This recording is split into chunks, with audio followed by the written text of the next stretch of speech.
going on? How is everybody doing? Forza, Forza, Forza Milan! Only two words matter, and those two words are Forza Milan. Wherever it is in the morning, in the afternoon, or night, wherever you are in the world, Forza Milan. I rossoneri vinceranno, I rossoneri saranno campioni un'altra volta. The giant is back. The giant is back. How is everybody doing?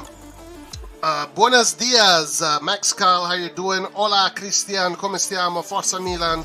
We shouldn't sell him because he can become a really great player and he wants to resign, so we should keep him, of course, talking about the mighty Leao. Leao right now being contested by the EPL. The EPL wants to come after our champion. Let's see, we'll definitely be talking about that. Paul KB, come siamo ragazzi? What's up? How you doing, sir? Of course, Forza Milan. And guys, remember, be a warrior, not a warrior. That is the most important thing. Be a warrior, not a warrior. Alright, before we get started, guys, of course, we have to stick it up to the Interisti. How do we do that? By smashing the like button. Let's get to 50 likes by the end of the stream. If we can do more, even better. But let's start with the smashing of the liking, and let's get that out of the way right away. So let's get straight into it, guys. Of course, for all of us that follow the AC Milan news and follow the AC Milan universe, we know exactly what's happening around the market, right? Maybe the not most exhilarating market that AC Milan has had, unfortunately, but it doesn't matter. The team is still kick-ass. That is what is important, and we still have a very competitive team. But let's get into the market right away. Of course, as it happened these past few days, Onyedika, ciao Onyedika. Actually, it looks like Onyedika might be joining Club Brugge. Isn't that something? Onyedika looks like he might be joining Club Brugge. And we've been linked to many midfielders in this summer. Started from Sanchez, going to Veretout, Fratesi, Douglas Luiz, Onana, who we're going to be talking right now, Onyedika, a new one that came out today, Sissoko. Yeah, endless midfielders. But it looks like maybe, just maybe, this one is going to be the one that Milan is going to be able to land. Onana from Bordeaux, playing in that second division. So let's get straight into it. According to L'Equipe, Onana has already given his approval to the idea of joining Milan, and everything good could be fixed very quickly regarding his future destination. A new meeting is scheduled for this afternoon between the Bordeaux management and the Rossoneri counterparts to try to resolve the situation.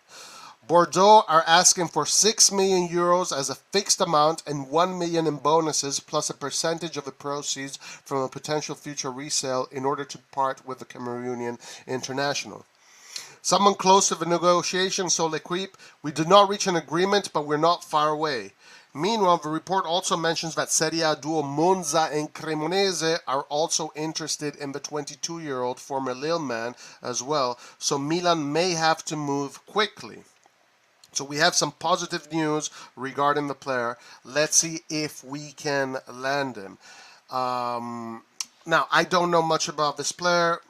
SofaScore didn't even have any data for his player. So what we're going to do here together, guys, like a nice Rossoneri family, we're going to check his highlights and we're going to analyze this player together. Before we do that, let me see what you guys are saying in chat.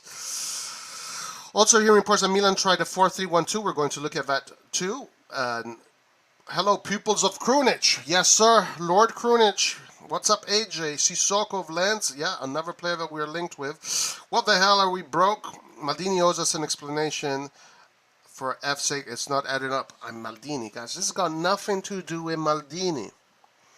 It has nothing to do with Maldini. It's all the ownership and how much they're willing to release as far as funds goes. Now, voices, according to the Onyedika situation, are suggesting that Onyedika in the end is going to Club Brugge. But probably because Onyedika wants playing time. And I think at Club Brugge he's going to get a lot of playing time, and he gets to play in the Champions League too. He gets to play good experience. In intermediate, basically, experience for him before he goes into the big-time football.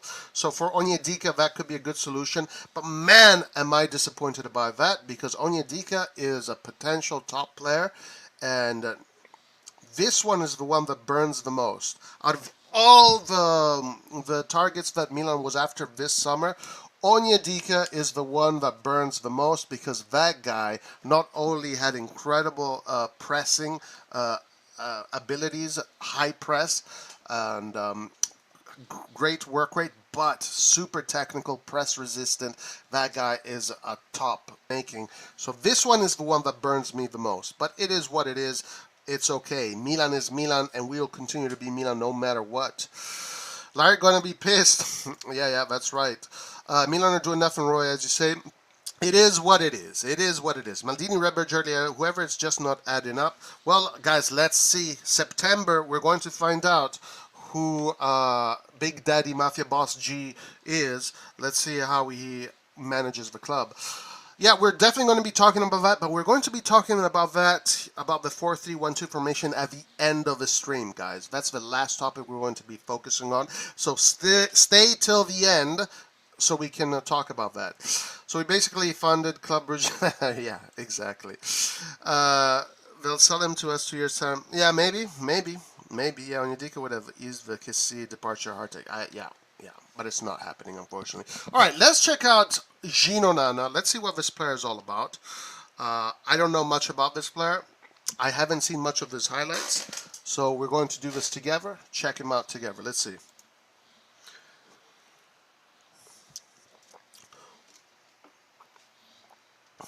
Of course, remember, guys, that I have a crazy eye for talent. Yeah, my eye for talent is second to none. Second to none. Second to none. So my ability to analyze players and their talent and their potential is worthy of landing me a job with AC Milan. So let's see what I see, and let's see what you guys see, and we'll figure this out. We'll see if Onana is the right player for AC Milan. Roy, do you think the strategy of paying most of the money in one player CDK, or do you think it's better to pay 10? Good question. Good question. Very, very good question. I don't know. Let's judge this. Let's get back to this question at the end of the season.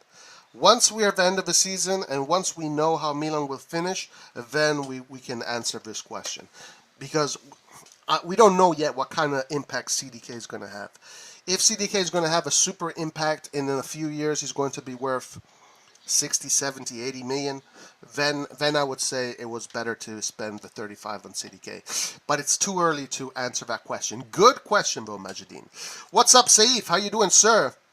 Andon Petrovski. Come stiamo, ragazzi? I don't understand this negative towards Elliott or Maldini. Were you guys better under Lee and Mirabelli and Fassone? Absolutely not. Good point. Good point. Whatever you guys want to say, but that Fassone Mirabelli, we had so much money and we squandered it away. All right, let's do it. Let's do this. Let's see what Onana is all about. Let's put this away. Let's put this one away too, and let's do this. All right, here we go. Okay, so obviously a small, compact player. You can see he's got muscle. All right. Has, I think, he's got similar height as Tonali. Okay, technically speaking, right away, technically speaking, good, but not Onyedika good. Not Onyedika good. This is more similar to Kessie as far as technique. And that, as some people know here, that's a nice little dribble through the players. I wonder where that pass went. Number 8 on the shirt. Ooh, header. Even though he's small, he scores with a head. Okay, I like that. Uses his body. Interesting. Ball recovery a lot, as in this particular video, a lot of ball recoveries in the own half. In his own half. Let's see if we get to see some ball recoveries in the opposition's half. What the? Come on, who gives a crap? What is this? Stupid games. Ugh, freaking hell. Okay. All right. Okay. Right away. Technically, I'm gonna say it right away. Technically, there's a saying in Italian which is "non mi fa impazzire." Okay. So from a technical standpoint, he is not driving me crazy. He's okay. He looks good, but technically, he's more similar to Kessie than a super technician like Onyedika was, or whatever. But definitely, I can definitely see that he's got a high work rate. Maybe a la Gattuso, right?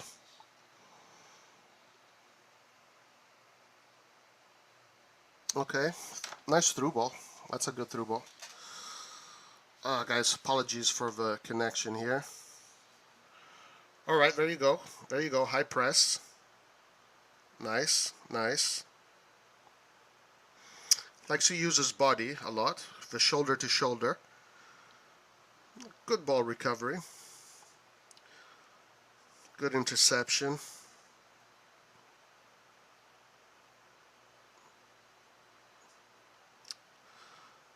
Okay.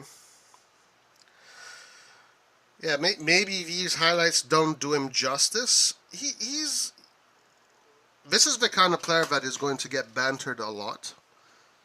But he's the kind of player that I think coaches like, because he seems to be humble in his way of playing football, but he probably has a very high work rate. But technically he's nothing special. Technically nothing special.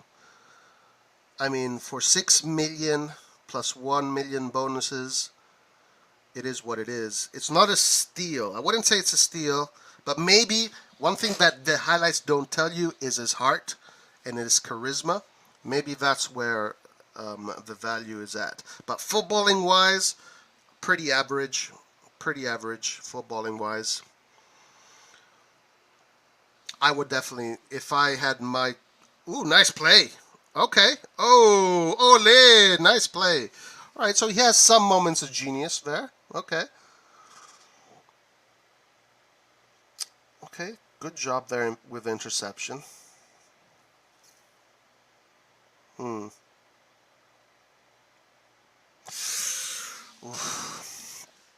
Tough, guys. This is a tough one. I mean,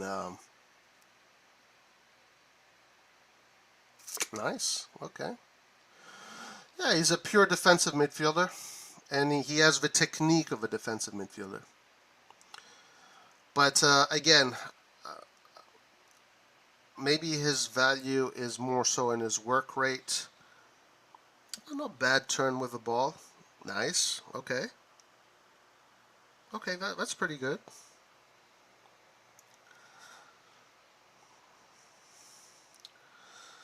Well, guys, look, I don't want to disappoint anybody, but I can see why this guy is one of the last options, you know? But maybe it's a very good option. I guess if we get him, time will tell. But I can see why he wasn't top of the list, you know? He's probably a pain in the ass. Nice play. That's courageous. Good. Good job. I like courage. Oh, does he score? Oh, no.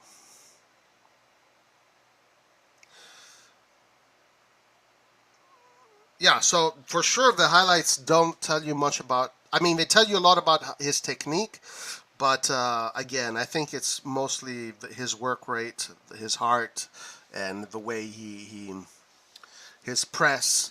But I don't see much of him winning the ball in higher positions of the field. I see a lot of them. I see a lot of at least in this highlight, I see a lot of him winning the ball in his own half, which is something that Kessie was good at. So this is even more similar to Kessie. This is probably more similar to Kessie than Onyedika was. Onyedika was much more unique, at least from the highlights, guys. I mean, it depends who's making the highlights and what he's choosing. But from a technical standpoint, guys, he's pretty average. All right, he's a pretty average player from a technical standpoint. He's pretty average from a technical standpoint. You can see a lot of interceptions. One thing that I noticed about him, he's at least from, again, these highlights, he intercepts passes pretty well, so he can read the passing lanes, and he has good timing in order to stop the ball into those passing lanes. Guys, I'm being honest, guys. I'm trying not to, I'm being as objective as possible, guys. I don't have any agendas whatsoever. I tell you what I see, and I'm not going to do anything else but be honest to myself and to you guys. Let's see, what do you guys think? Hopefully he's better than Bakayoko. I don't know what the hell happened to Bakayoko, honestly. He held free Benacer from defensive duties. Yeah, I think that's a good, probably better version than Meite. Well, Meite was more technical than this guy. Meite was more technical than him, but I don't know if maybe he is more. Again, maybe he has more heart. His work rate is probably very good. Obviously Milan needs someone that has a high work rate in the midfield, so that's probably what we're looking at. Do you think we would actually become a starter? He would actually become a starter sometimes this season. I'm scared about Benacer and Tonali getting injured. I mean, he's an option. I don't think he'd become a starter right away, unless he completely surprises all of us. And if he comes, he's just better than everybody else. I'm not saying that. I think it's almost impossible for him to be a starter over Benacer and Tonali. But if they get injured, it's good to have replacements. And it's good to have different kind of midfielders, right? You want your registas, you want your incontristis, you want your defensive midfielders, etc., etc. Okay, let's keep on watching. Let's keep on watching.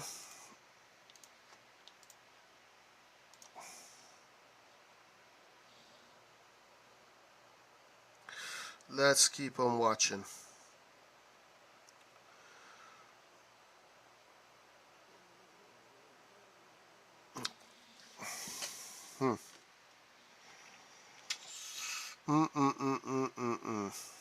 Nice ball. Okay, that's a nice ball.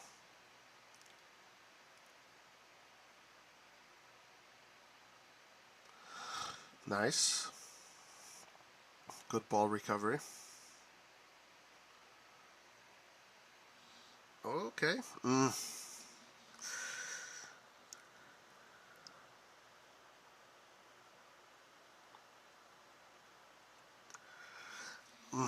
I don't think this guy's going to get much playing time if he comes to Milan, guys. I really don't think so. I really don't think so. I mean, maybe I might be wrong. I'm not seeing. I'm not seeing a top player here, guys. I'm not seeing a top player. Again, it really depends on what his work rate is and what his heart is. That's the thing. I'll be repetitive. If he has the heart of a top player in that middle and he works his ass off and he wins balls in the middle and he recovers balls in the middle and he just plays simple football, never gets injured, then he can become very valuable. But from a technical standpoint, this is definitely not a top player, for sure. Very raw.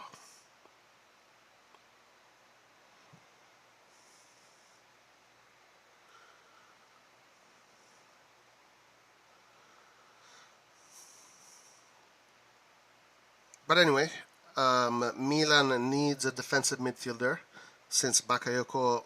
I mean, is Bakayoko leaving? We have literally only 7 days left till the end of the market. So is Bakayoko even leaving? At this point, maybe I would rather keep Bakayoko, but I don't know. Maybe not. Maybe just get this guy, develop him, and let's see what he turns out to be. Maybe he can improve his technique a little bit.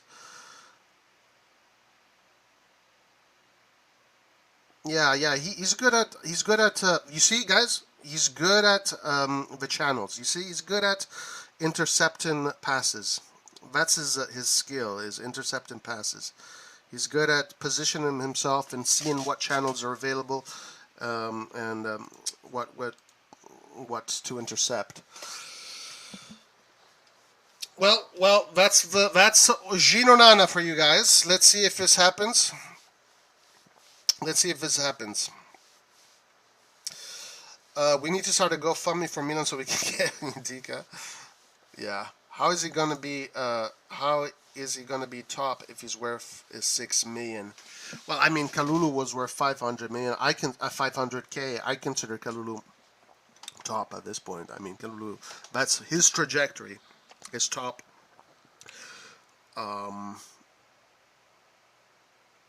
He's a basic player, yeah. But I don't know, guys.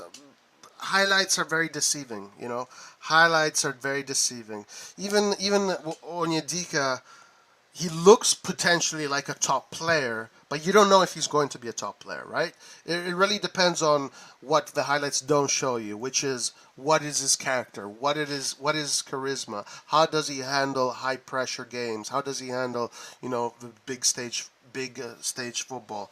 So those are things that highlights don't tell you. But Onyedika, you can tell at least by his skills, he can be potentially top. This guy, skill-wise, I would say no, not potentially top, but maybe, as I said, for the 50 millionth time, he's got a good work rate, he's got a good heart, he's got a good charisma, and he has the personality of a lion in the middle, because we need lions, right? We need lions in that middle. Anyway, let's see what happens with him. So, let's see if Milan can land this player. If so, great. I'm excited. To see what he would look like in the Milan midfield. But it looks like Milan is close to this player. At this point, I don't even know. I can't even tell you whether this is going to happen or not, because we have said this so many times this summer. Done deal. This is close. This is almost done. This is done. And then the next day, it's completely different. No, not happening. On to the next player. Okay, before I move on, guys, because we're going to talk about Leao now, I do want to say something, right? And I don't want to sound negative. I'm not negative at all. But last Mercato, the Mercato from last year, I gave Milan a 10 out of 10 for that Mercato. I gave Milan a 10 out of 10 before a ball was kicked. I gave Milan a 10 out of 10 because I saw what the players they got were extremely functional to what we needed. And I saw that the players that we got last year were good enough for us to win the Scudetto. And they were. So I was right about that. Laert was right about that. Some of us were absolutely correct about the Mercato last year. And to be honest, it was good enough to go through the group stages of the Champions League too, because we did. Hello, UEFA referees, we did. But this year, guys, I can't say the same so far. Let's see what these last 7 days bring. But this year, I can't say the same. I really cannot say the same. We still have a team that is capable of winning the Scudetto. We still have a team that is capable of going through the group stages. But let's also be objective. Let's be honest with ourselves. This year, the Mercato was not as good as last year. It really was not. Let's see what CDK. Maybe CDK can surprise us. It can become a super top player. But this year, because of the ownership change, because of the new contract with Maldini, it's so far it has been an anomalous year as far as Mercato goes. But it's okay. This is not a problem whatsoever. As long as Milan has its spirit, as long as Milan has these players like Benasser, like Tonali, Tomori, Kalulu, Kjaer, Calabria, Florenzi, Teo Hernandez, Leao, Rebic, blah blah blah, we are good. We have all the tools we need to be champions. But don't think that I'm negative about the team, about the upcoming season. Absolutely not. But let's also be objective. This Mercato has not been a great Mercato. Let's see what these last 7 days bring. If these last 7 days bring something special, something that makes sense, then maybe we can rate the Mercato in a better way. Milan's mercato right now is a 6 because we need a center-back replacement, OKC, and a right wing. Yeah, something like that. Maybe something like that. Yeah. Don't be shocked if we sign some players we aren't even connected to right now. Absolutely, yeah. Absolutely. That is an absolute possibility. Yes, we will get one more player in midfield, I'm sure. I think so too. I think so too, especially if if it is true that Bakayoko is leaving. And I think this is the player, guys. This is the player. At this point, I don't. It's hard to be sure about who's coming in and who's coming out. But anyway, let's talk about the big piece of news that has been haunting all Milan fans this past week. Here it is. Jorge Mendes tells Milan an offer will come after talks with Chelsea and Leao. According to a report from La Gazzetta dello Sport, it would take a huge bid to make Milan consider parting with Leao this summer.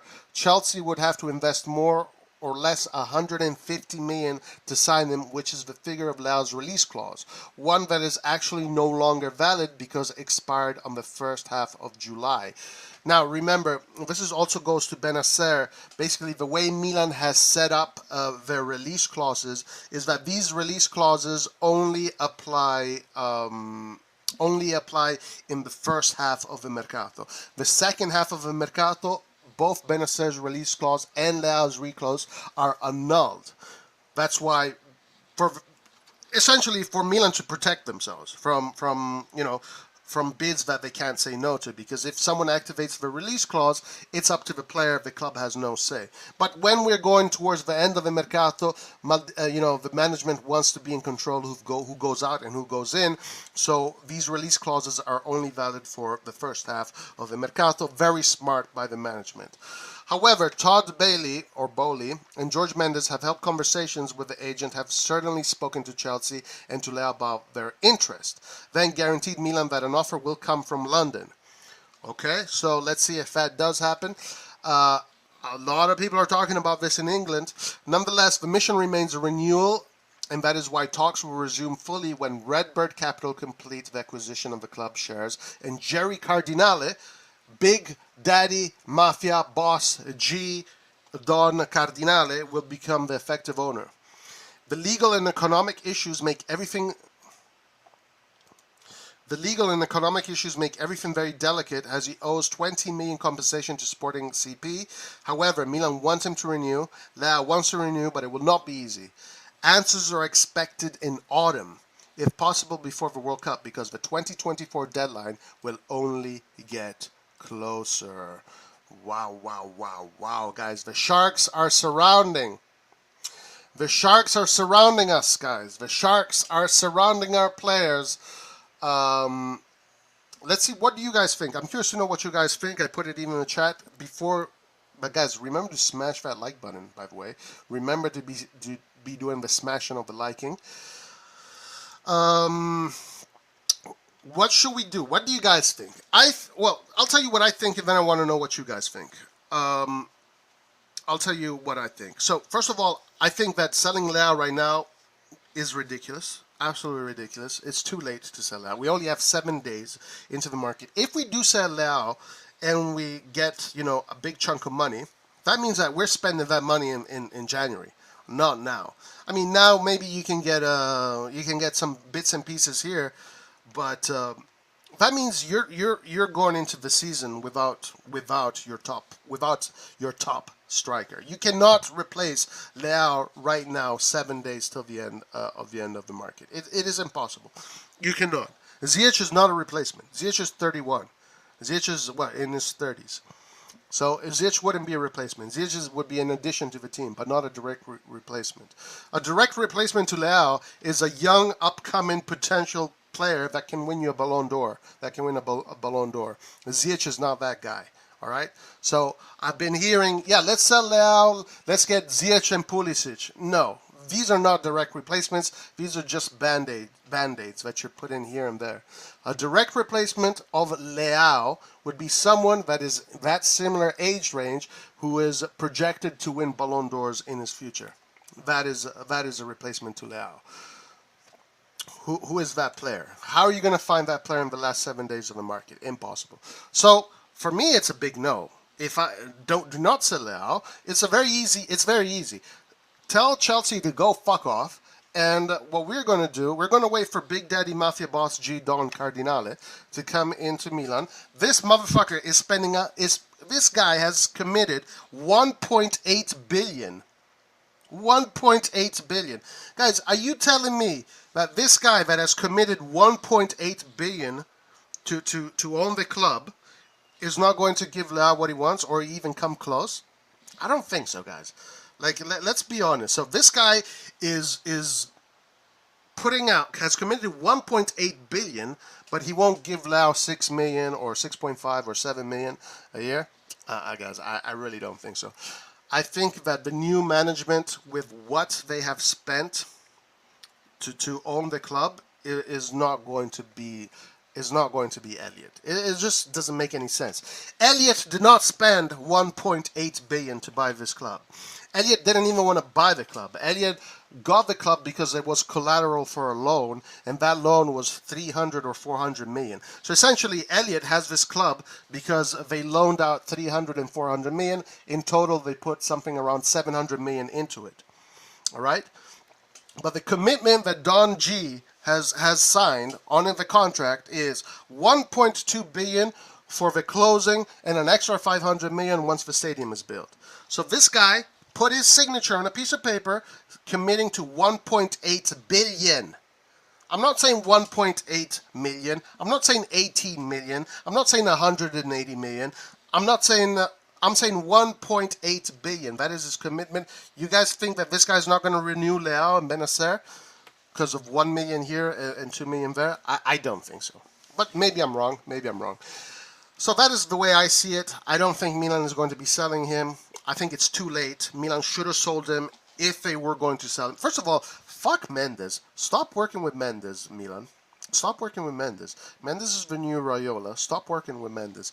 But if Milan would have sold him, they should have sold him in the beginning of the market, first of all, and then you would have your whole month to find the right players.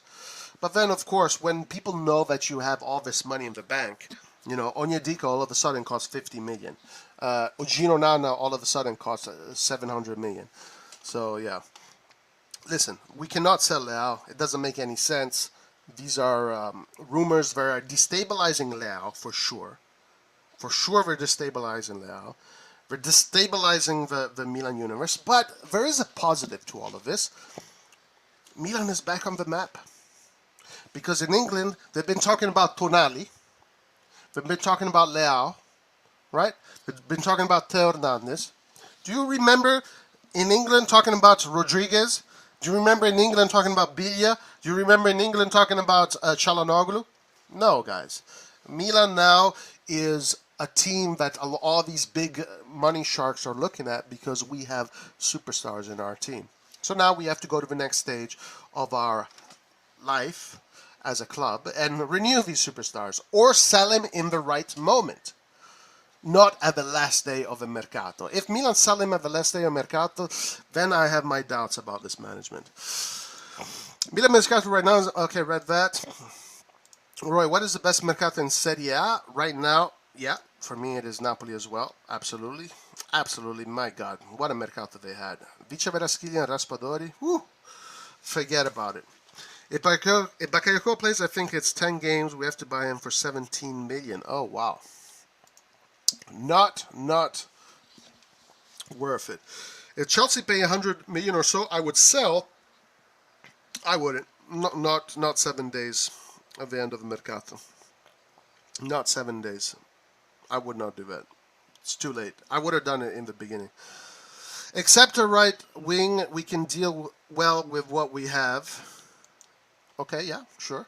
Sell Leao and replace him with who? Please do not say now, Lang. I would rather buy top talents for the youth team than get another CM at this point. Same with center-back position. Interesting. Jerry Cardinale, a.k.a. La Mera Macana. I don't know what that means. Chelsea can get lost, man. We need Leao. Rene agrees with Andon. I would agree with Andon, but not now. In the beginning of the season and of the session, 100%. But right now, if we sell Leao, we're going to be overpaying for for whoever we get next. And who are you going to replace Leao with? Who are you going to replace Leao? Give me some names, guys. If Leao wants to go, then he wants to go. I get that, but I won't sell. It's too late. We got 7 days. Yeah, that's how I feel. Of course, everybody's entitled to their own opinions. Sell Leao, even now, if he can get under 25, I would do it immediately. But how are you going to replace? Who are you going to replace him with? And it has to be someone that makes sense. It has to be someone that I'm going to say, yeah, that guy is going to win a Ballon d'Or. You know, it has to be that kind of person. For 90 million plus, I would sell, but in January, now Lang would be a good replacement. For 90 million only, really. Who's I got? Vicha is too late. Yes, I would have sold Leao in the beginning of the transfer market, knowing that we would be going through all this craziness, and then I would have tried to get Vicha for 11 million. I would have tried to use the rest of the money to get the midfielders I wanted, to get Ndika. We could have gotten Ndika. We could have gotten Onyedika. We could have gotten Vicha. We could have gotten a right winger, and we could have, with all that money, you could have done all that stuff, but it's too late. Vicha has just signed a contract with Napoli. Napoli isn't going to sell Vicha anytime soon. They're already calling this guy Varadona. They weren't calling Insigne Insignaradona. They're calling this guy Varadona. We know how Napoli is when they call a guy Aradona, right? We know what that means. This guy is not going anywhere unless Real Madrid comes in tomorrow and give them 150 million. English clubs are a pain in the ass. Yeah, absolutely. Always are. Always will be. Just the way it is. Right now they have way too much money to spend. So, you know, it is what it is. Guys, if you have not, what are you waiting for? Smash that like button. Smash that like button. That's right. Smash that like button. It's very important for the smashing of the liking, because the smashing of the liking tells the interisti to sod off. Nkunku is a good call. Nkunku is a good shout out. I think Nkunku could be that player, yeah, absolutely. Nkunku would be a very good replacement for Leao. But Nkunku plays a different position, though. But it's okay, because even though he plays a different position, you're replacing potential top player, well, top player with top player, but also potential Ballon d'Or player with a potential Ballon d'Or player if Nkunku can do what he does in Germany outside of Germany. And we know that in Germany, for some reason, even children can play football and can score 1 million goals.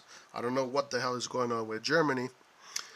Powerhouse in football, now all of a sudden, every team below the first place, or from second place to last place in the Bundesliga, they're all crap. I don't know what's going on in Germany. Whatever. It serves us. It serves us well. What's up, Alan? What? I don't know what that means, bro. Civ creator. I don't know what you're saying. We said Leao buy Anthony plus Neymar. Anthony could be an option. Anthony is expensive. Anthony's numbers don't impress me, though. Anthony's numbers don't impress me. But his technique impresses me. Okay, Neymar would be a top player for sure, and he would bring a lot of eyes to the club. A lot of jerseys would be sold. Onana is getting closer to joining Milan. The likely amount of a transfer is 5 million euros, a certain percentage of the future sell. Yeah, I think Onana is going to be joining Milan for sure. Well, I don't want to say for sure, because I've said this many times and it didn't happen. So Onana could be the player. Yeah, that's right. Leao didn't accept Chelsea's offer because they're not stable. If they were stable in terms of players and the coach, he would be gone as soon as possible. I don't think Chelsea's a good destination for Leao. Honestly, I really don't. Okay, let me see what you guys voted for. Let me check this out. Let me see what. Let me go to the votes. Let's see. Okay, let's go to the poll. Mendes has all the top Portuguese ballers. True. Mendes, the new Raiola. The fans are destabilizing Roy. Very true. Very, very true. That is actually 100% correct.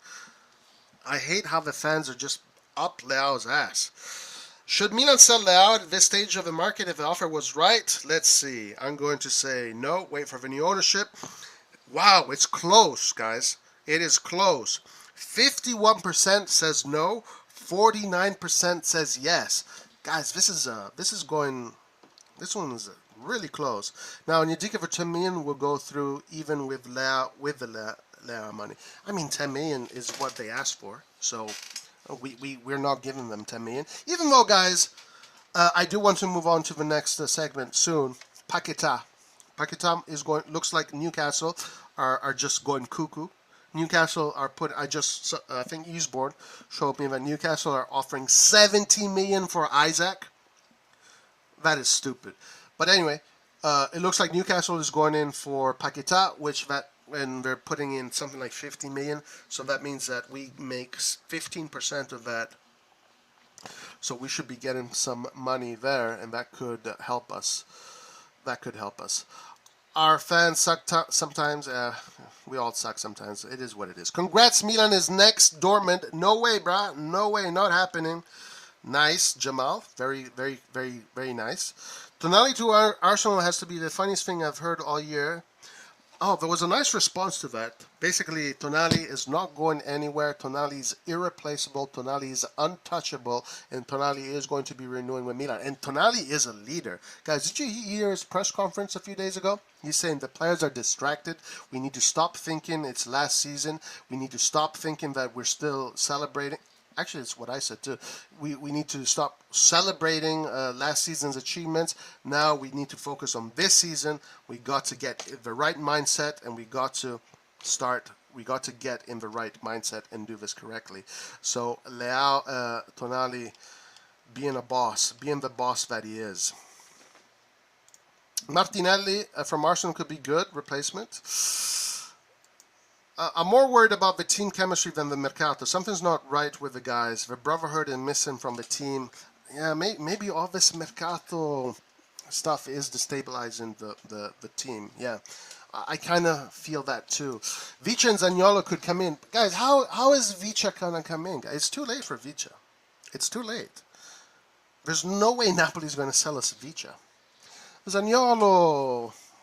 maybe January, maybe, let's see. Zaniolo has not yet renewed with Roma, so Zaniolo is potentially a target. Yeah, potentially a target. We got the Juventino Omar Mo with Del Piero as on his picture. If you're not a Milan fan and you come to this channel, please like the video. You're welcome here as well. Group stage draw tomorrow. We are doing a watch along for the group stages. I'm waking up at 5:30 a.m. so we can do that. So it's going to be fun. All right, let's move on, guys. Let's move on. Let's read a few more comments in this. Vicha for 50 million might tempt them. Honestly, if I had Vicha in my team, I'd sell him for 250 million. I think that is what his worth. His worth is something between 250 to 300 million. That is me. That is me. That is me. That's just me. Okay, let's move on to the next topic of the day, which is this. Milan is getting fined by UEFA, but I want to show you how comical this is. All right? Check this out. Repubblica. Milan and Juventus to be fined over financial fair play, harsher punishments for Inter and Roma. But guys, look at how comical this is. It was reported by Sky via Milan News yesterday that Milan will not entirely escape punishment from UEFA over their financial fair play situation, but should not receive a strict sanction. I'm not going to get into that. Given the improvements in their accounts under Elliott management since they took control of the club. This morning's edition of La Repubblica via Milan News confirmed that Inter, Roma, Juve, and Milan are the 4 Italian clubs under the attention of UEFA as a result of their financial results in the last 3 years. Guys, this is the comedy part. Check it out. Milan will get away with a fine of around 2 million. While Juventus will be fined around 3 million. But if it is a difference, but it's a different story for Inter and Roma. They could have limitations on the transfer market as punishment for their breaches. What? So these are the fines for breaking financial fair play. 2 million, 3 million. For Juventus, 3 million is like is nothing. So how much are they fining PSG? Because I know they're only giving a fine to PSG, and it's not they're not doing any transfer market punishments or whatever. So are they gonna fine PSG 5 million? Bruh, this is a joke. Just get rid of this financial fair play bullshit. It's such a joke, man. It is such a joke. Just get rid of the financial fair play. What is the point of this stupid rule? Makes no sense. Either you do it correctly, and you actually put in punishments that scare teams. But if this is what Juve gets fined, 3 million, who cares about the financial fair play? Who gives a crap? Wow. There it goes. It's around 10 million for PSG. 10 million. That's what these guys go in the morning in the toilet. That's what they piss. 10 million. There you go. Here you go. Here you go, UEFA. Have a cup of my piss. It's worth 10 million. Now they're still in celebration mode. No problem with chemistry. I think they are. I think we need to get out of this celebration mode, and we need to get into the thick of competition. Absolutely. Anyway, yeah, this financial fair play is a joke. I've always said it's a joke. It should have never existed. PSG owner is literally a chairman in UEFA. They won't ever get punished. I mean, 10 million for PSG is not punishment, guys. That's a slap. That's not even a slap on the wrist. That is a pat on the back. Origi is not right for Milan. Wow, wow, wow. And why is he not right for Milan? VPN Plus. Tell me why. Tell me why. I'm curious to know. I'm curious to know. Why is he not right for Milan? Okay, so let's move on to the next segment. Which solidifies what Maldini wants. According to Mediaset, Milan working on 2 targets to complete the squad. Claudio Raimondi told Sport Mediaset that Milan are firmly set on Onana for the center midfield role, and we've been following this. Let's see if this happens again. Let's see. Today, Milan presented an offer to the French club worth 5 million plus a percentage of the proceeds from a future resale. Given that a loan with option to bid was declined. So Bordeaux wants to sell him permanently. Bordeaux asked for 10 million initially, but given their relegation to League 2 and the financial problems they're facing, they could also settle for less, which looks like it is what they're doing. And this player is being targeted to fill in the hole left by Frank Kessie. Now, I don't think this is a replacement for Kessie. As far as quality goes, absolutely not. Kessie is 25. Kessie is a proven player. Onana is playing in the second division of the French league, and technically similar to Kessie. Let's see if he has the same charisma, attitude. But then we go to the defender. We have not been talking about defenders much. Milan are keen on signing Japhet Tanganga for the centre-back position, but Newcastle and Nottingham Forest also want him.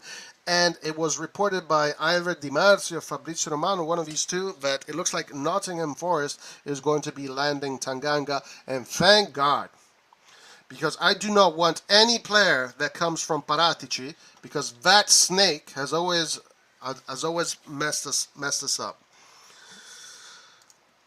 PSG will be happy to get 5 million if they want to keep having 200 million net loss. Exactly, Alan. Exactly. Just giving away 2 weeks worth of Rabiot's salary. Oh my God, what will we do?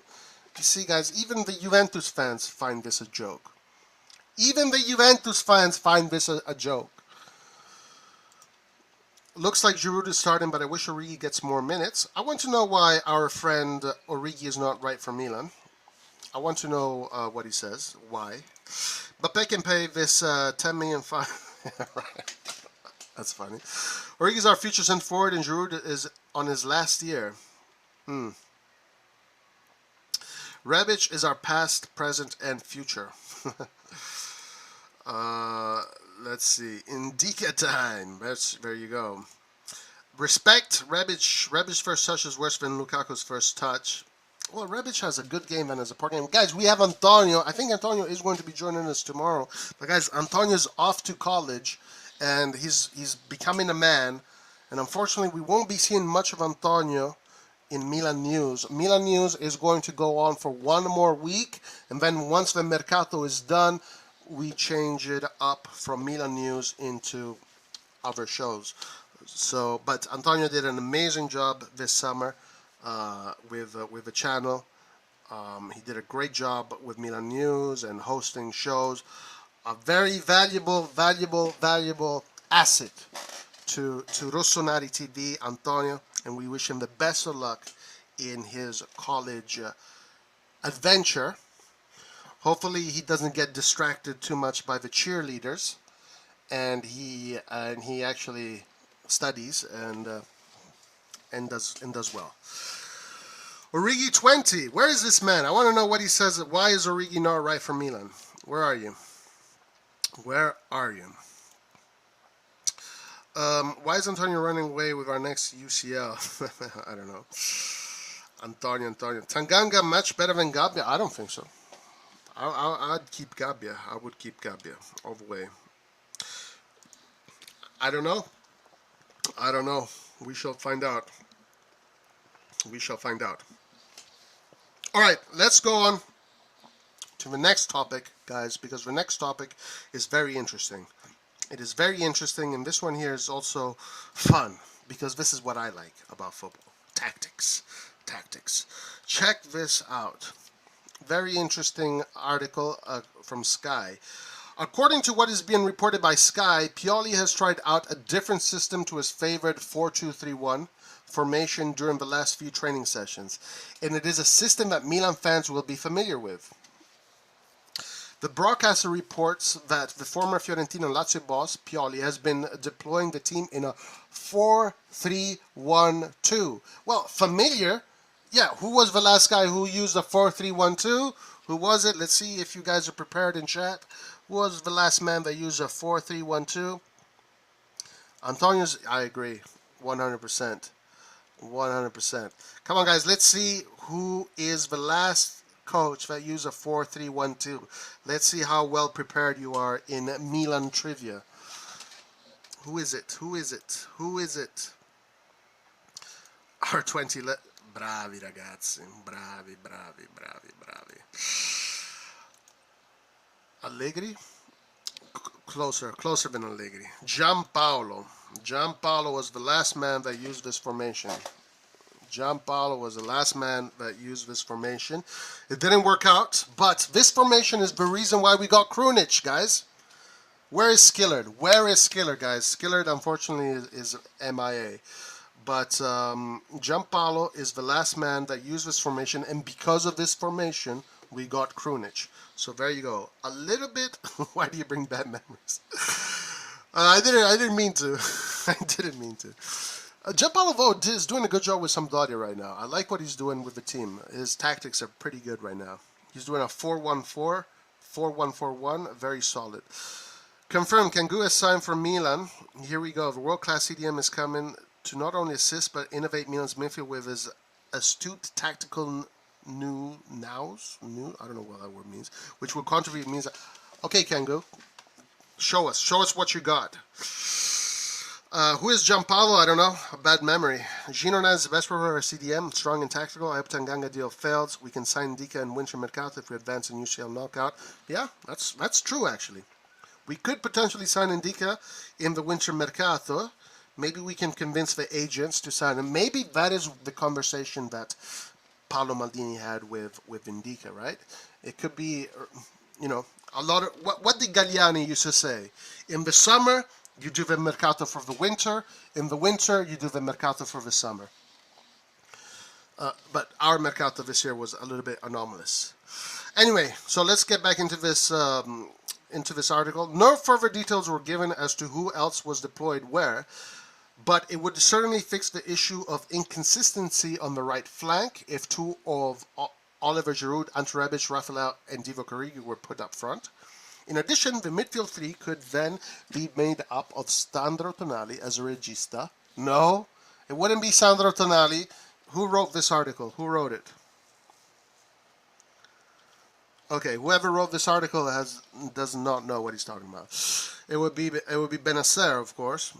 The midfield three could then be made up of Sandro Tonali as a regista, of course not. That would be Benacer, with Ismail Benacer and Yassin Ali or Tommaso Pobega as a box-to-box midfield.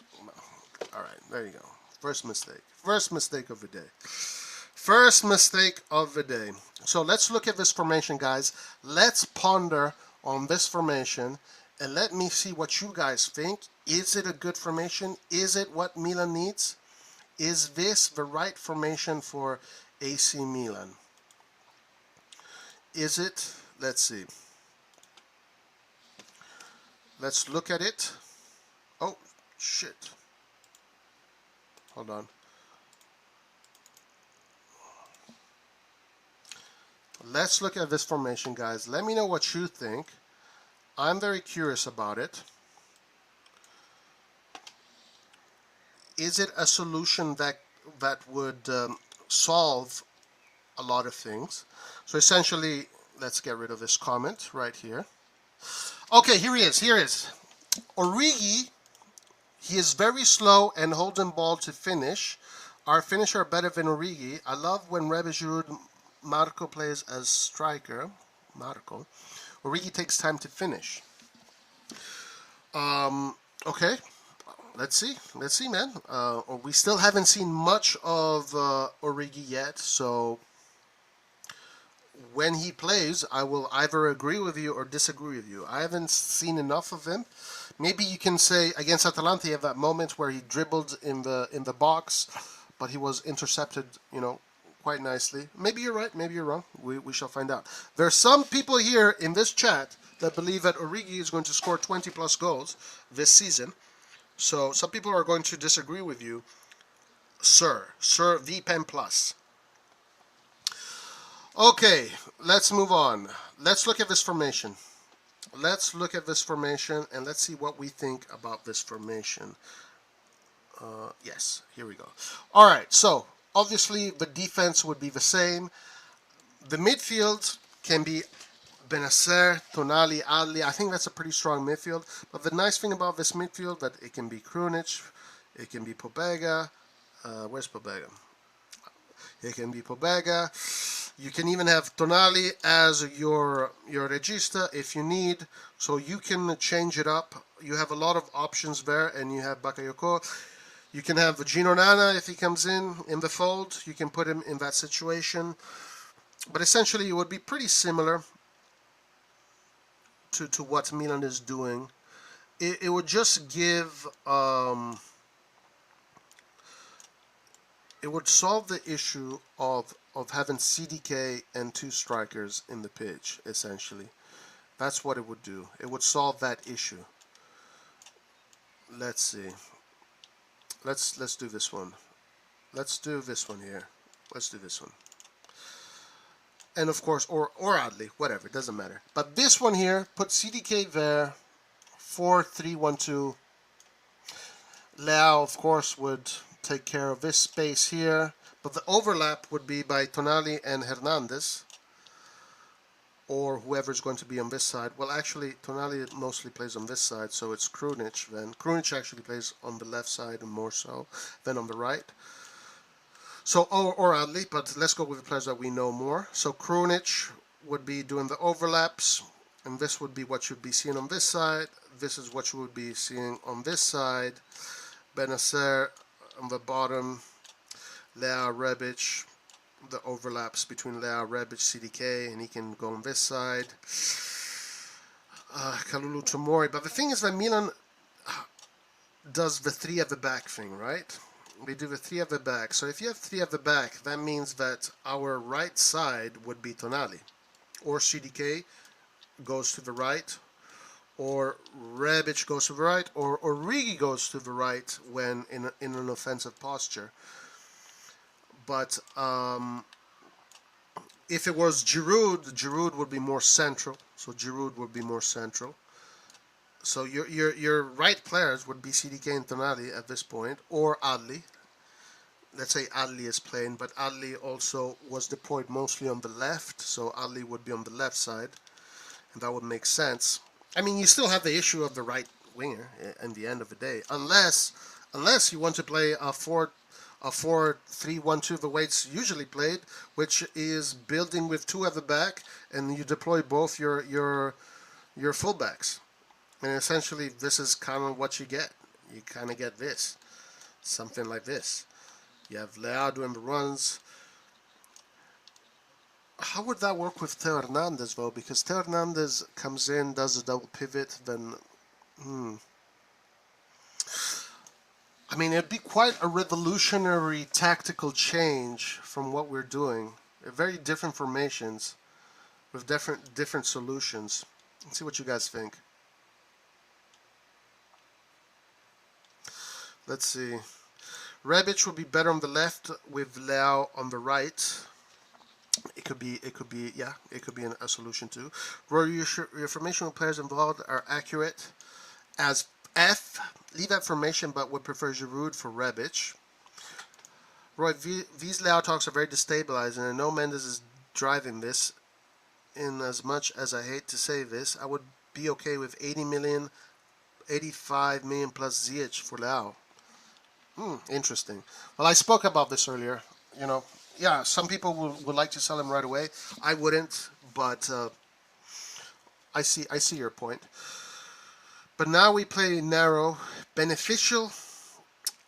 Yeah, I mean, it's not necessarily narrow if you deploy the fullbacks. Thing is that we don't deploy both fullbacks at the same time. We usually just deploy one, and we have the three at the back, usually that cover. I haven't seen much interchange between the midfielders and the defenders. Maybe what can be done according to how Pioli has been playing. Maybe what can be done according to how Pioli has been playing is this, right? Maybe. Because you can send Calabria up, then Tonali goes in the back three, right? Remember how the interchanges, the double pivots would change with the fullbacks and allow the fullbacks to come up. Then Krunic goes on the center left, CDK on the center right, Calabria up top, and then once the ball is in this area, that's when Tonali comes in, Benacer stays up, and then it becomes two at the back. Once the ball is in this area. But when the ball is in this area and building from the very back, Tonali can do the interchange with Calabria. That is something that Pioli has been doing. I didn't see much of it in these two last games. Actually, I didn't see it at all. I didn't see that at all. These two last games, the three at the back, building three at the back, have always been these three players. I didn't see any interchanges with double pivots. That's something that was being done. But it could be done, I guess, if you want to still build with three at the back, send Calabria up top, then these guys interchange however they want. It could be done. Or the wing backs are too high. I mean, how else are you going to create that width, right? You have to open up the field somehow if you don't have a winger. And Lord Krunic MVP this season, you read it here first. Hey, I'm all for Lord Krunic.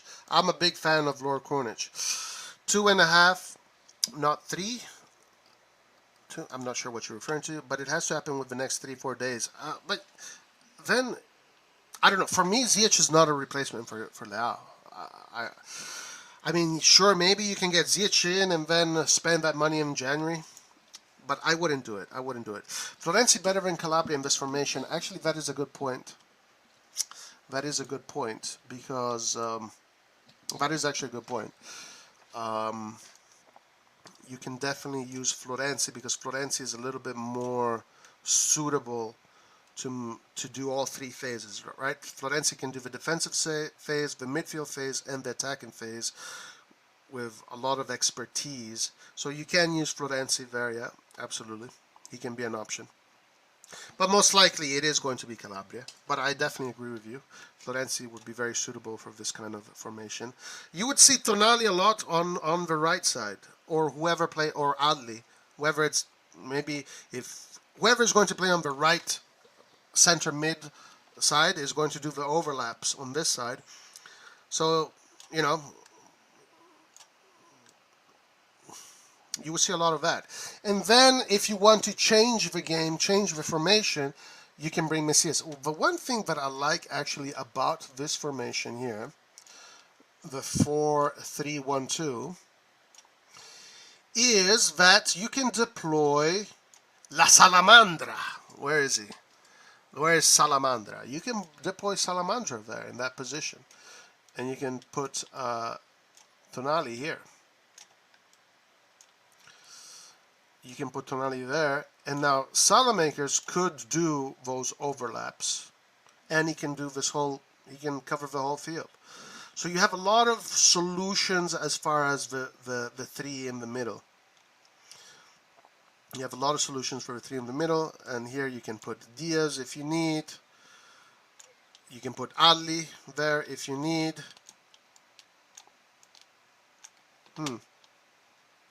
So interesting. Let's see if he does it. I personally, I know we're doing this. I don't think he's going to do it, but let's see if he does that. It could be an interesting solution. I really wonder how he's going to interpret all the interchanges, etc. I really do not see Leao renewing with us. Unfortunately, Mendes will ask for 7.8 million, which Milan will not give him. But maybe big mafia boss daddy Cardinale Don G might. Maybe he might. As Signor Allegri would have said, formations are nothing. Football is simple. Pass the ball to the man wearing a Simmer jersey. Allegri is the worst. He is the worst. There's nobody worse than Allegri. Man, this man is awful. What an awful coach. Krunic will cover it for Teo. Yeah. If Krunic is on this side, whoever's on this side will have to cover for Teo, correct? Yeah, absolutely. I think we need to revisit the last 15 minutes of the first two games. We played 4-3-2-1. Did we? Interesting. I didn't notice. Gino Nana is getting closer to AC Milan from Bordeaux for 5 million, ready for a salary of 1.2 million. Guys, it's coming. Gino Nana is almost a Milan player. I hope everybody is excited. If Fofana come to Milan, we can play Cam, Benacer. Fofana is not coming to Milan, though, guys. Right wing, De Keller and CDM, but Fofana is not coming, though. He's definitely not coming. We don't have that money.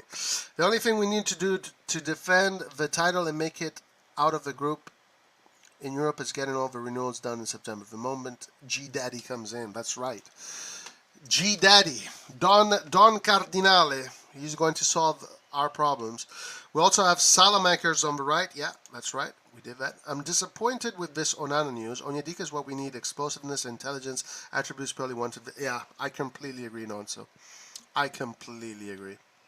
I'm kind of heartbroken about it. But, you know, we'll embrace Gino Nana with open arms. We have excellent game all season, lost 2 games, but problem is Leao and Salamakers Jr. Leao doesn't have some same game over time, which I don't understand. He's a little bit inconsistent. If Leao doesn't want to renew, we can sell him. Offer 80 million comes from Chelsea and purchase Gakpo for 30 million. Belotti is going to Roma. It's almost a done deal. Actually, Felix has been sold to Cremonese, so Belotti is going to Roma. That was reported today. Maybe Indica in the winter. I'm not sure about Gakpo, though. Salamakers is very talented, but he doesn't score. I love Salamakers as a player, man. I would never sell Salamakers as a player. I love that guy. I don't think we can play yet this formation. Yes, in some games, but in general, it will stay 4-2-3-1. I think so, Andon, because Pioli has been working on the 4-2-3-1 and the variations of the 4-2-3-1 for, 3 years almost now. I find it very difficult that he's going to start changing the formation right now. Also because the function of how the team operates and how it moves forward is very unique, and it's based from the 4-2-3-1 starting point. So if you have a 3-1-2 starting point, how do you modify the way you build? How do you modify the way, unless you just keep it a 4-3-1-2 and you just go with the traditional 4-3-1-2 and you keep it the way it is, which means that you're building with two at the back and both your center backs, fullbacks are going forward, or you completely, or you do the same thing. It exactly becomes the same thing. So whoever's that right midfielder or center midfielder does the overlaps on the right wing, and it's always going to be the same guy. It's always going to be either Salamakers or Tonali or Messia. It's always going to be the same issue. I don't know about this, guys. Actually, I'm kind of thinking that maybe this is not going to happen. Eastbourne. I mean, Onana, no for fun. Okay, yeah. Onana, yes. Onana, yes. Yeah, Onana for sure. Yeah, sure. Onana can definitely play in that role, yeah. When Giroud and Origi came on with CDK behind the Salamaker, didn't we play a 4-3-2-1? Did we? Did we? I thought, to me, oh yeah, maybe. It looked to me like we were playing with two forwards. I thought Origi and Giroud were the two strikers, but I guess you could interpret it as a 4-3-2-1. CDK and Origi, the two, right? And Salamaker's the third midfielder. I mean, you could interpret it that way, sure. What happens in center back position? Anyone coming? I don't know. As long as it's not Tanganga, doesn't matter. I don't want any players from Paratici. One point I noticed in our last game against Atalanta, big strikes will be a problem for us if we will keep playing with Kalulu and Tomori. Really? But I think Kalulu and Tomori have been doing an excellent job at containing big strikers. Pioli already tried that formation in the Atalanta match when he took off Leao and put on Origi and CDK. Yes. Yeah. It looked like more this formation, right? Origi and Giroud were the two up top. CDK was the attacking midfielder, but Salamakers was a hybrid winger, hybrid midfielder. No. Yeah. He was doing, Salamakers was doing basically the right wing and the midfielder. Because I remember we were defending and Salamakers went into a defensive posture and it was a line of three or a line of four? Yeah, I think you're right, actually. Yeah. And remember that he tweaks the 4-2-3-1 depending on the opponent during the game. Sometimes he goes through middle, other times with the wings. But also with a 4-3-2-1, we kept punting the ball to the forward. Yeah, that's true. A lot of people were saying, hey, we're playing too many long balls. Why don't we ask Napoli for... Arnas is a great player. I love Arnas. Man, these guys are stacked up top. These guys are so stacked. Dude, I forgot about Arnas. Vicia, Politano, Lozano, Raspadori, Osimhen, Simeone, and Arnas. Forget about it. Best offense in Europe, if you ask me. Best offense in Europe. As far as depth goes. Good call, good shout out. Nice. I totally forgot about him. He's great. Napoli are not really using these guys. They also have Elmas on the bench and just signed Raspadori. They have a lot of players. How are they gonna? A lot of players are gonna be sitting on that bench. 4-3-2-1. Florenzi, Kalulu, Kjaer, Tomori, Theo, Benacer, Onana, Tonali, Ali, CDK, Leao, Giroud, Origi, Rebic. So we're just gonna get no more right wing essentially. I think Milan have to try the 4-3-2-1, like 2007. The Christmas tree formation. When we had Seedorf and Kaká as the two attacking midfielders. Okay. Most of the goals we were scoring this two seasons are from interchanging outside the box, but in these two matches, especially the Atalanta match, we were playing ugly. Long balls to strikers. Yeah, it wasn't the best. Roy, Tanganga is coming, guys. I hope not. The guy reportedly rejected Nottingham Forest offer because he wants to join us. Yes, but the issue is that there's I think that Milan, no, either we buy him, or either Tottenham wants a dry loan, or we buy him. So I think it's not as easy as you think it is. I think it's a little bit harder for us to land Tanganga. I think there's a lot of distance between Tottenham and Milan as far as the player. Our defense is a key, unless you have new information that you want to share. Our defensive Achilles heel is headers on crosses from the wings. This pass bumps, it looks like it was, yeah. Milan don't have demigod Kaká to play 4-3-2-1 these days. This formation will never work without a dynamic cam and solid midfield pack. But okay, I mean, the 4-3-2-1. I mean, let's stick with the 4-3-1-2. Is CDK not a dynamic player though? According to, what we know about him. He's a player that kind of roams all over the field. Boban, by the way, had a beautiful interview. And he said, CDK is very good, very talented, but what worries Boban regarding CDK is his speed. Interesting words from Boban. Isn't Origi way better than Giroud? Well, Giroud, I think if you look at their careers, Giroud has had a better career, but Origi has also had a great career.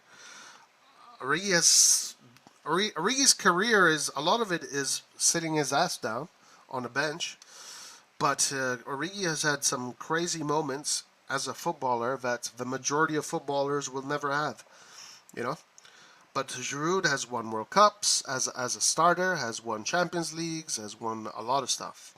And this man Giroud was maybe one of the most instrumental players in our win for the Scudetto, because it was Giroud's goals that made the difference against our direct rivals, Napoli and Inter. He scored the 2 goals against Inter, and he scored the goal against Napoli. That was the edge that we needed to win the Scudetto. So Giroud this season was absolutely instrumental to us. What is the most important thing? Is Ibra to be on the bench close and shouting? I think his presence alone lifts the team a level above. Yeah, I agree. 100%. I definitely 100% agree with that. Ibra's presence is very important. Spurs want obligation to buy, and we want option like Tomori deal. Okay. That was it. Right. Correct. Yeah. I don't think Kalulu is ready to play constantly, but he did play constantly. Didn't he do really well? I thought he did really well. Tanganga is not that good. Gabbia is better than him. Technically, I think Gabbia is better. Physically, maybe Tanganga is more athletic, but Gabbia is 100% technically better. I don't understand why I don't get it too. I don't want any player from Paratici. It's not even Tanganga. It's Paratici. Don't forget raised eyebrow of Don. Yeah, the raised eyebrow of Don Carlo. That's really what makes a difference. That is definitely true. That's all he needs to do. Raise your eyebrow and blah blah. But yeah, okay. This is interesting information. It definitely can be done. It's definitely an option. Let's see if he uses it. But most likely, what I think, guys, my prediction, I might be wrong, is this. He's going to start with this formation right here. I think against Bologna, he's going to start with this formation. He's going to try CDK from the beginning, and then he's going to build from this. Salamakers, which essentially, guys, this formation becomes this. Essentially, this is what this formation is. It's essentially that. It's essentially that. I think this is how he's going to start the game. I think Messias has had 2 games. He didn't have 2 great games, so it's time for him to sit on the bench and then come in and have an impact as a sub. Brahim Diaz had a very poor game in his last game, so I think it's good to give CDK a try and then have Brahim Diaz come off the bench and see if he can have an impact on the game. I think he's going to start with this formation, which is essentially functionality You know, as far as function of where these players play and how they play, it is essentially a 4-3-1-2. Because Leao is essentially a striker, a left-wing striker. CDK is essentially an attacking midfielder. And Salamakers is essentially a wing-back. So he plays in this area and he covers this whole area, but Salamakers goes all over the place. So it is essentially, functional-wise, a 4-3-1-2, but set up in a 4-2-1, in a 4-2-3-1 formation that then changes as the maneuver goes along. Very interesting stuff. Football science. Kaká was Don Carlos' cherry. He made Kaká and Pedro demigods. Don Carlos is the man, the GOAT. Giroud is twice better than Origi. Hey man, I'm happy with both of them. I don't like Origi as a left wing. When Pioli subbed Leao for Origi, we sold the bag. I thought he subbed in him too early. Why Milan didn't buy Ndika is better than Tanganga at low cost? Well, because Ndika, his agents want a big payday, so they want to run out his contract and want him to go for free, so he gets a bigger salary and agents get a payday.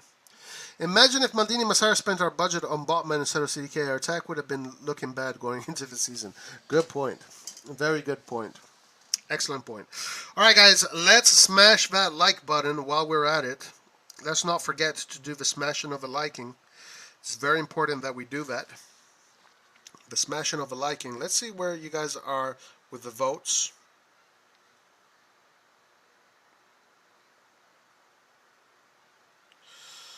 Let's check out the votes. Where are we with the votes? What do we vote here?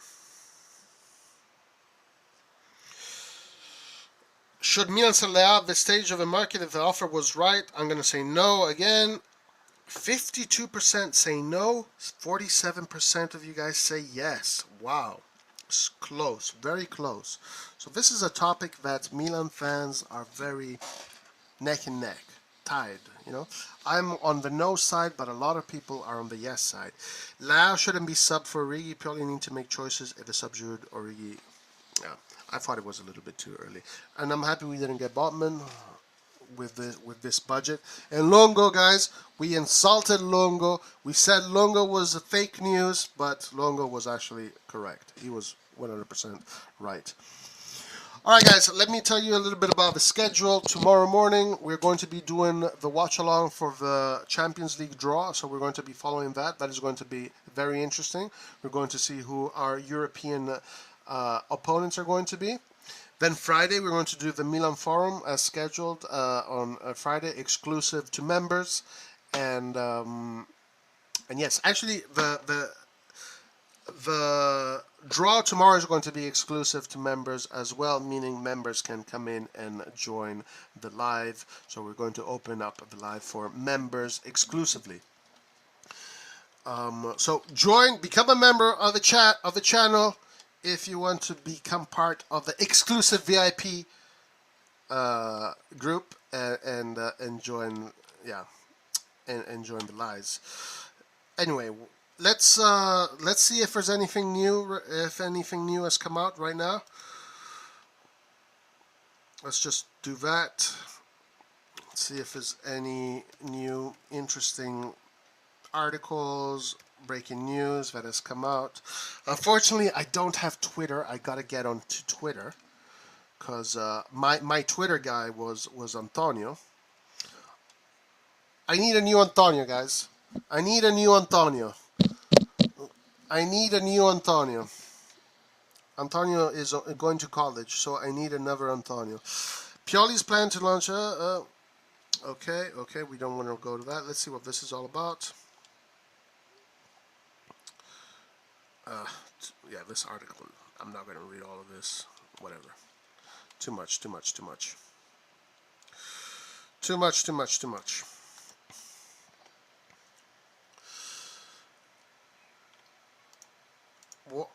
Okay, Leao shouldn't be sub for Origi. Purely need to make choices. Okay, ready for tomorrow? Yeah, absolutely, guys. It's gonna be early stream, 6 a.m. here in the 6 a.m. stream. So we're gonna start the stream at around 5:30 a.m. Pacific time, and we're going to follow the draws. Guys, having said that, please smash the like button on your way out. Actually, we are at what? How many likes are we at right now? 4 more likes, guys. Come on. 4 more likes. Let's get it to 50, and then we will close for today. We covered everything we needed to cover for today. Onana, most likely the midfielder, the elusive midfielder we've been looking for this whole time. Leao, is he going to stay? Is he going to go? We don't know. Hopefully he stays and we can renew him. And that's it. That's it. There's nothing else. There's nothing else. There is nothing else.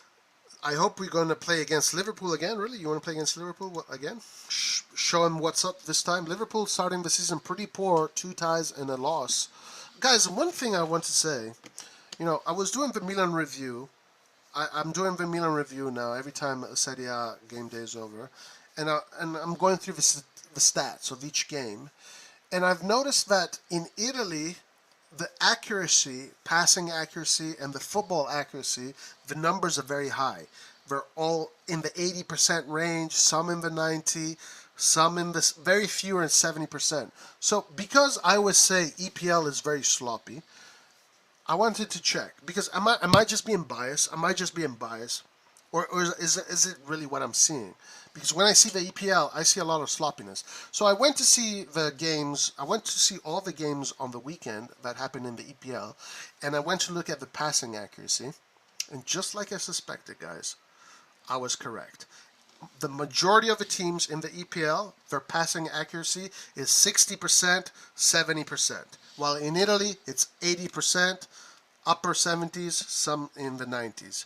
This is why when Italy played against England, Italy had 70, 60 something, 70% of the ball, because English football is sloppy football. Sorry guys. I apologize. Whatever. I know you guys beat us in the Champions League. I don't give a shit. Anyway, it is what it is. I don't think so, bro. I really don't think that's the reason why. I think it's. I mean, sure, you can make that argument, but it's not like it's not like a million times faster. It's just a little bit more faster.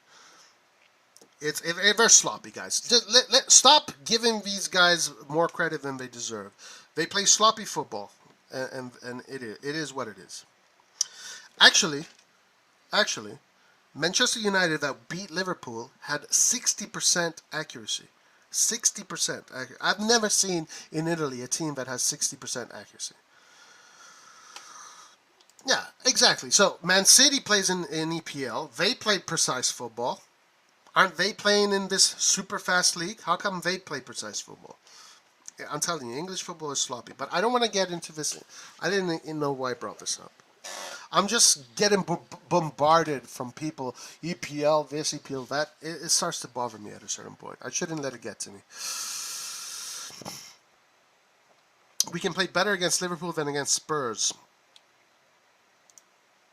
We're getting average Chelsea-Liverpool from the EPL in the Champions League draw tomorrow. I mean, we have, 40% chance of getting an EPL team? So, yeah, most likely, yeah. PL is better than Serie A just because of money. Yeah, essentially that's what it is. But also, let's give credit where credit is due. EPL presentation of the league is far superior than the Serie A. Just representation in itself. The way the games are commented in Italian, no. Serie A games, the commentary in Italian is beautiful. It's amazing, actually. They're super energetic, super entertaining, super tactical, technical. Commentary in Italian is ace. Commentary in English for the Serie A is absolute garbage. Absolute garbage. Like the English commentators that do the commentary on Italian teams, it's like these guys don't even want to be there. It really feels so bad. But the English commentators do a great job when commentating the EPL. The stadium, the pitches look beautiful in England. That's the thing. The colors, they're bright. The cameras are really good. The presentation of the EPL is amazing. That is where they totally superior to the Serie A.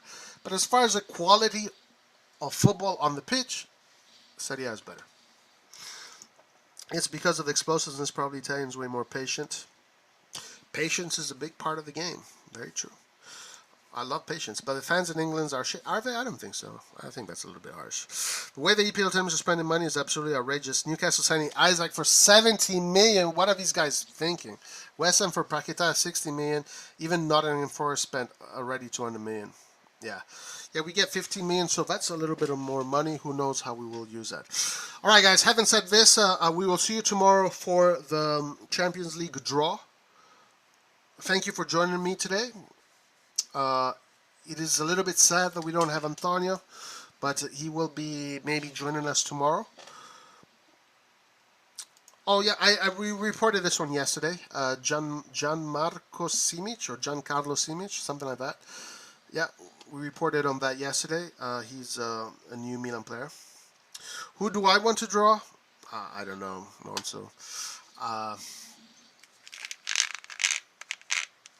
I don't know. Let's attack this tomorrow. Let's attack it tomorrow, because I think we're going to get an English team. I'll tell you what. Out of all the English teams, I don't know. Honestly, for me, I'll say, you know, that the cliche thing. Bring him on. Whoever it is, bring him on. We're AC Milan. Bring him on. Secondo me c'è stato un picco sul prezzo di Leao. A mio avviso, dopo un picco così ci sono più rischi che il prezzo scenda che salga. Ovviamente, sì. Però secondo me non lo dobbiamo vendere adesso. Dobbiamo aspettare e vedere se lo possiamo rinnovare con Don Cardinale. Don Cardinale. Forza Milan, people. Guys, love you all. Forza Milan to everybody. We'll see you tomorrow for the Champions League draw. Let's see whose ass we're going to be kicking in Europe. Having said that, guys, smash the like button on your way out. It's good for you, by the way. You know that, right? You know that smashing the like button is good for your health? Yeah, if you smash the like button, it gives you 5 extra years of good health, and it gives Milan 3 more Champions Leagues in the next 5 years. That's what happens when you smash the like button. So make sure you smash the like button on the way out, and we will see you tomorrow, guys. Have a wonderful day wherever you are. And as always, Forza, Forza Milan. Alla prossima. Ciao. Arrivederci. Ciao.